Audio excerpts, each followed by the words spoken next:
Do what?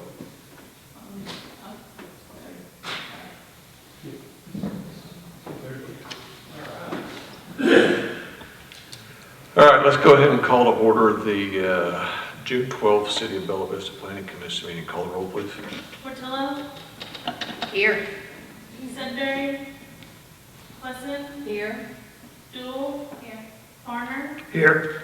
Ellis? Here. Floyd? Here. All right, I show that we have a quorum. Next on our agenda is our regular meeting minutes from May 8th. I'll make a motion that it be approved as submitted. Motion from Farner, Second. second from Portillo. All in favor? Aye. Any opposed? All right, meeting minutes are approved. Next up is our public input session. Is there anybody in the public that would like to address the Planning Commission concerning any unpublished item? We will conduct public hearings for all of our other items. Seeing none, I'll go ahead and close the public input session. Next up, we have under unfinished business, our dockside ordinance change, a proposal to amend section 185 with intent to remove the restriction of one dock per parcel and striking subsection D. Ms. Workman. Thank you. At the request of the Planning Commission, staff is proposing an amendment to the dockside improvement section of code to strike subsection letter D, which restricts the number of dockside improvements allowed per parcel. City staff have worked in collaboration with community stakeholders to evaluate shoreline improvements to ensure appropriate development patterns that support the purpose and policies of the code. Since this is a Chapter 109 amendment, a public hearing is required. Staff notes for the record, the public hearing for this amendment was conducted on April 10th, 2023. No additional public comments have been received by staff in the interim. I have nothing further to add this time. All right, are there any questions for staff? All right, do we need to go ahead and conduct another public hearing on this one? We don't even need to conduct a public hearing on this one. This is an ordinance change, so we just need a motion to recommend this on the city council for approval. I make a motion, we forward this on to city council for approval. Got a motion from Portillo, Second. second from Lloyd. If you call the roll, please. Farner, Yes. Wesson, Yes. Portillo, Yes. Stoll, Lloyd, Yes. Ellis. Yes. All right, we will send that on to city council for consideration. Next up, we have zoning variance request 2023-49255, a variance request on a septic system setback for a proposed single-family development at 9 Canic Drive. If we could get the staff report, please. Mr. Jones. Okay. So there is no new information from the work session, but I'll go ahead and just give a brief summary of this zoning variance. So the subject site is actually spanning 3 different parcels. There's lot 28 to the south, lot 27 to the north, and then the common property in between. This specific variance request would do away with the 10-foot setback requirement between the septic system and property line so that this leach field could cross over the common property onto lot 27. We see these come through actually pretty often, but the variance here is required because these lots aren't directly adjacent. They are sandwiched by the common property. Staff would note, and I think this came through in the work session, that the septic tank is on the same lot as the primary residence. The leach field is fully contained on lot 27. It's really just the pipe from tank to leach field that traverses over common property. But as shown on the plot plan, this is part of a larger project by the applicant, who I don't believe is here. He is not here.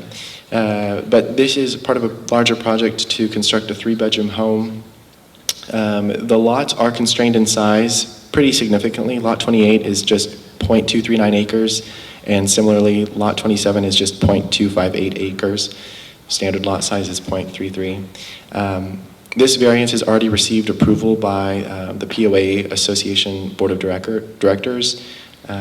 All the legal notifications for this variance has been met, including the publishing in the Weekly Vista and the public sign for this hearing.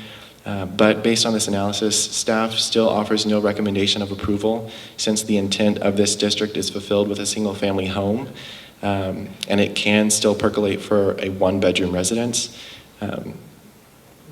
So I'll leave it up to you all to I guess, assess the hardship here between a 1-bedroom versus a 3-bedroom residence, but according to the 4 points of a variance, staff has no basis for approval. All right, any questions for staff? I have one. Yes, ma'am. Is it appropriate for us to consider a request when the applicant does not appear? I believe the applicant is actually here and can't figure out how to get in the building, is what I've been told. Okay. I think the doors outside may automatically lock at a certain time. Yeah. If they're doing that, this is a public meeting, so. I remember when I got here the first time I couldn't get in because the mag locks had engaged. You need to talk to the police about that, make sure that doesn't happen anymore. It's all right. Okay. Like I said, that's what I was being told with the applicant. That's fine. Yeah. All right. Any other questions for staff on their staff report? No. All right, the applicant, if you would go ahead and come up to the podium. Yep, and staff just kind of went down their staff report real quick, so if you go ahead and just kind of add on to it. Give us your name, please, sir. So my name is Bart Hester. I'm here representing Apple Bella Vista. And we just have as you see, two lots that are I guess they're adjacent, but there's some POA land in between them. And we worked diligently over the last few years to try to figure out how to build on either lot. We just couldn't get a septic design, even, well, more than a one-bedroom to work on either lot. So we've been going through a long process here to try to get the authority to cross those easements, the POA land with one sewer line, and put the septic on one of the lots and the house on the other lot. And so we worked through the POA to get their approval, and we've worked through the health department from the state of Arkansas, and I believe our last stop is if you guys would give us permission to do that, to I guess for a variance to be able to cross those property lines. But we've been very diligent about trying to get lots on either side of both of those lots. One there's already a house on, the other one has a lot adjacent to it. We've tried to purchase that lot and been unsuccessful with that as well. And there's just a large amount of POA land behind it. Any questions for the applicant? Okay, I do have a couple questions for you, just clarification, Ruben, if you had a second. So the POA is signed off on the crossing of the line of the common property, and then the health department's approved this already also. That is correct. And we routinely allow people to build a septic system on one lot and a house on another lot. So really the only real issue here is that they're crossing the common property. That is correct. Okay. They have to share a property line Correct. Correct. on the sides only, not the rear front. Right. We did approve not too long ago, though, something or other on another house that was built part of the septic system on POA property also, though, correct? I know it was an existing structure, but it was still... Yeah, it had no regulation at all. The only option for that house to be used as a single-family home was that POA land. Yeah. Correct. Okay. They put the actual leach field on the POA land? It crossed on the top land. Okay. I believe that was an existing house that had a malfunctioning septic. That's So correct. it's a little different. A little different, Yeah, but the it's... house could not be used without that variance. Right. Okay. Any other questions or comments?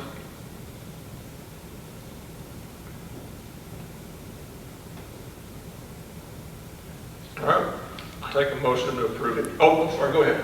I just wanted to say that you made some good, mentioned some good reasons why we should approve this at the work session.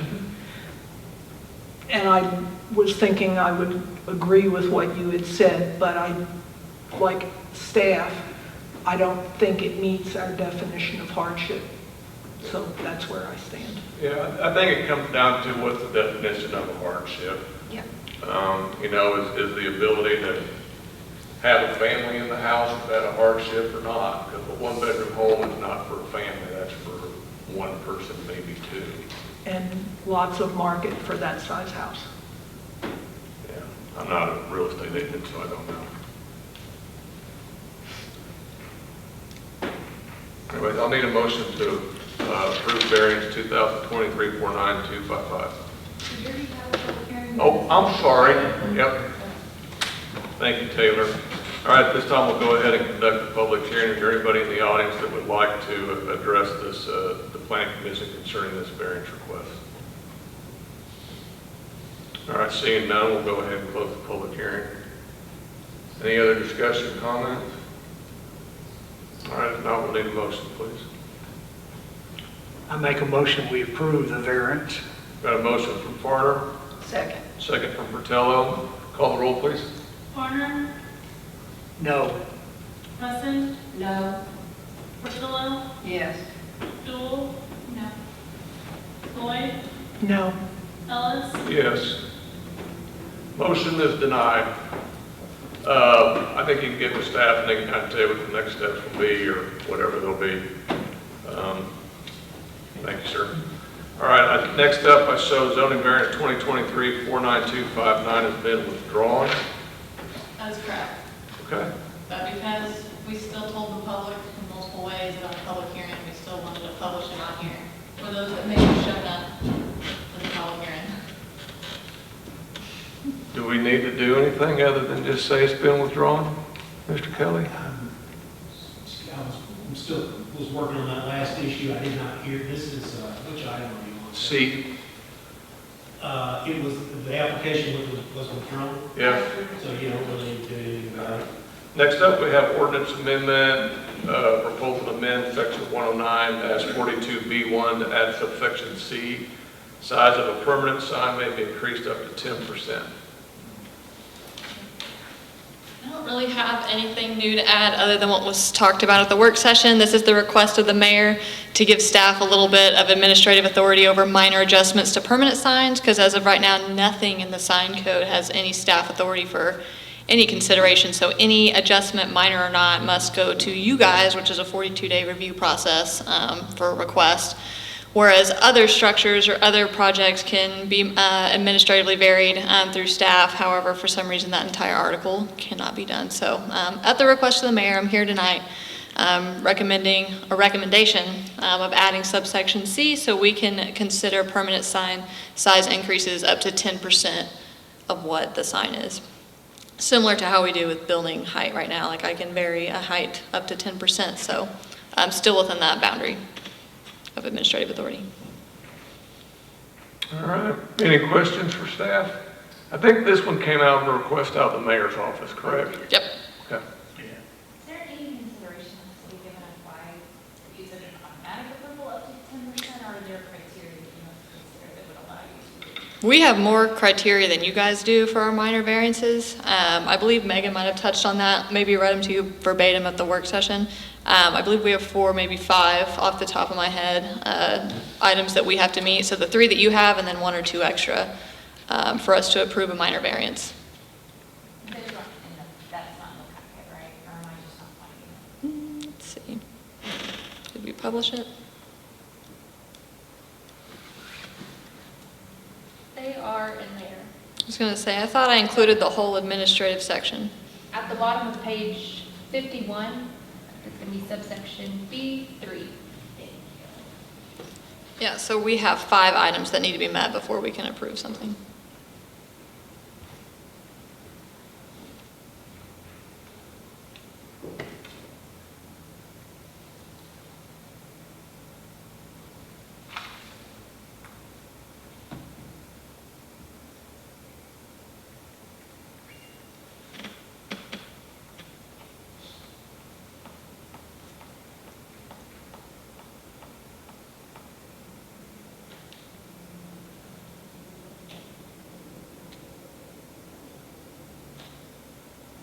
Any other questions for staff?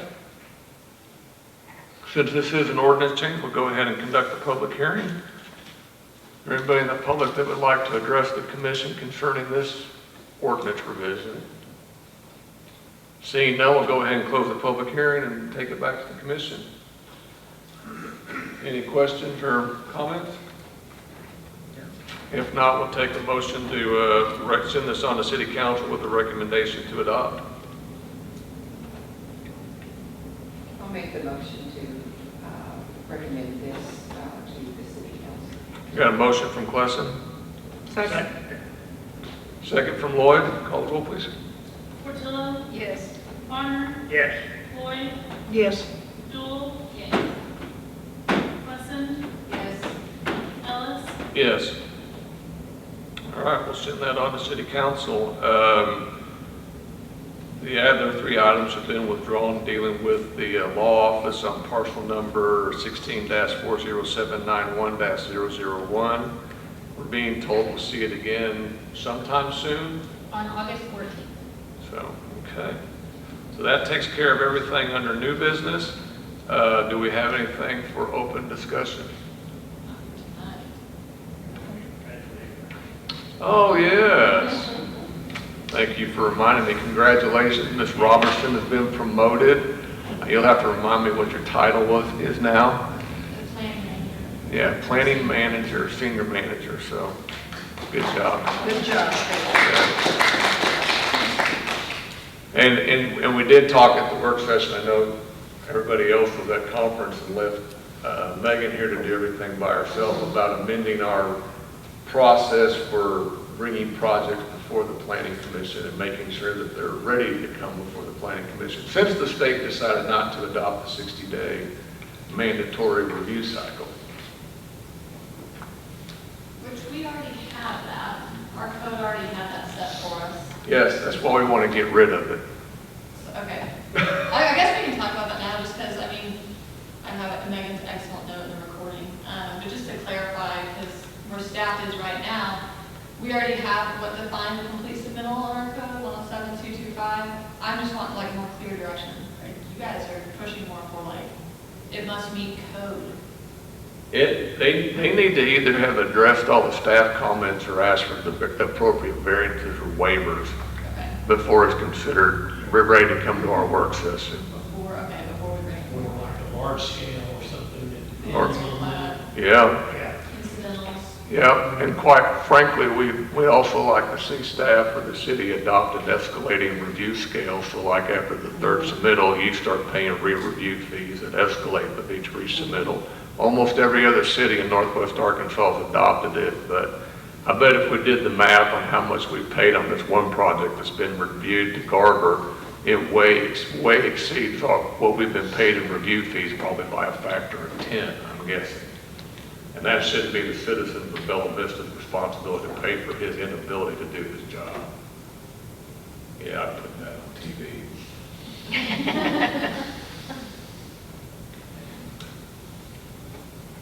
So planning fee schedule, we can look at that. And then we will look at altering that acceptance for planning commission. Maybe like a development calendar tweak we can do as well. But yeah, we can do that. I think, yeah, I'll need to look into it, but I think, I don't know what our current language says, but I think if we define a complete submittal, in other words, we say a submission is not complete and deemed submitted until it contains whatever.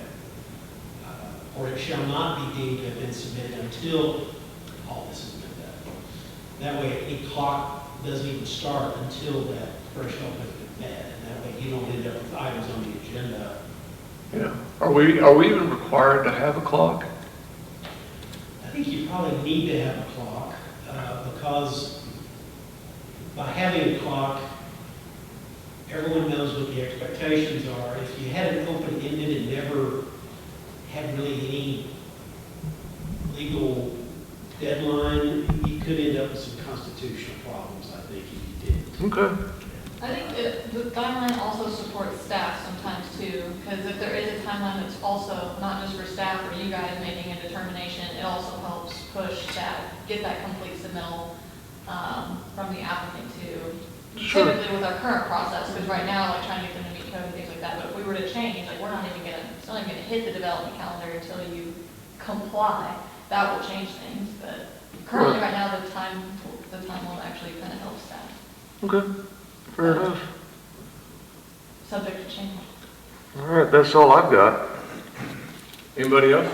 Yes, ma'am. Just a comment, and it's probably the realtor in me, but when there's mention as to a variance because it would accommodate families rather than single people, the realtor in me starts waving red flags as that being possibly inappropriate or discriminatory. So I just wanted to express that that is a concern that I have.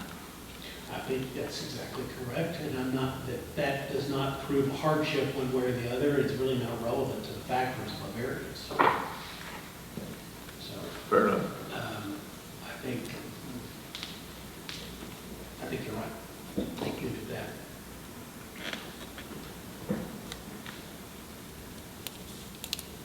Small update. Sure. RFQ is getting closer for a zoning code, development code reform. We're in the interview stage right now, so we're getting closer to hopefully getting that project rolling and starting public engagement and all that good stuff. So just a little update from staff. So have you selected the Top three, top three? the top three, and we're in the interview process right now. When do you think the interview process will be over? After Monday, what is that Monday? Not next Monday. after Monday the 19th. So hopefully before we see you guys again, we've got something going. Interesting. Do we know how long this process will take? Do we have any idea?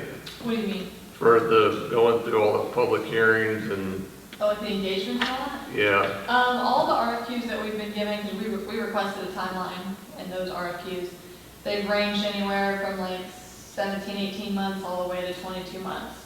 So it looks like the average for all the proposers was around, 20 months for this process.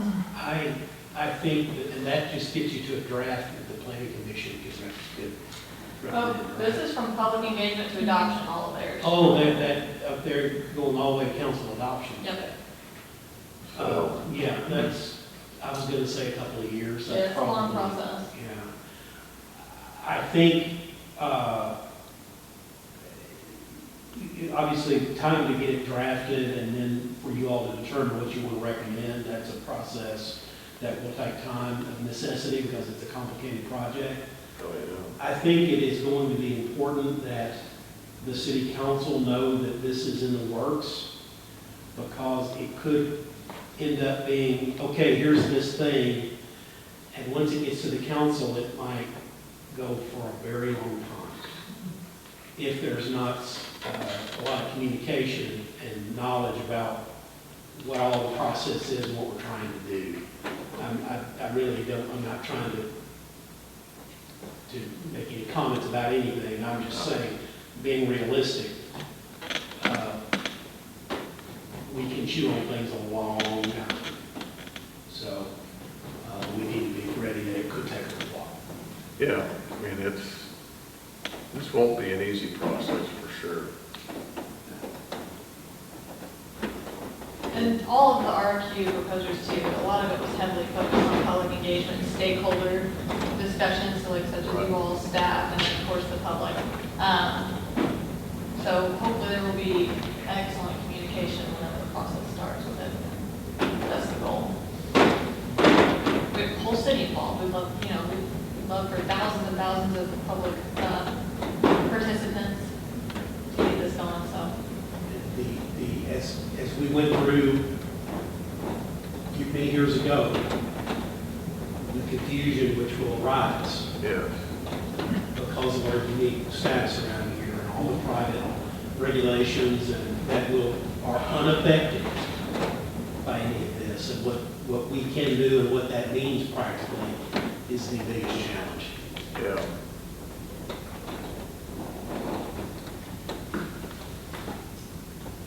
It'll be fun. It'll be fun, that's what I'm saying, it'll be fun. It's already been fun. Really fun. How long have you been working on this so far? February or March. So, Yeah. I know I've been talking about it longer than that. I but- know. So I'm ready, we're all ready to get it going. Okay. All right. Anything else on open discussion? All right, with that being said, we've got a city council work session on Monday, June 19th at 5:30 PM. The city council regular meeting will be on Monday, June 26th at 6:30 PM. We will have a work session on the 29th at 4:30, and our regular meeting will be on July 10th at 4:30. That we stand adjourned. Adjourned. Adjourned.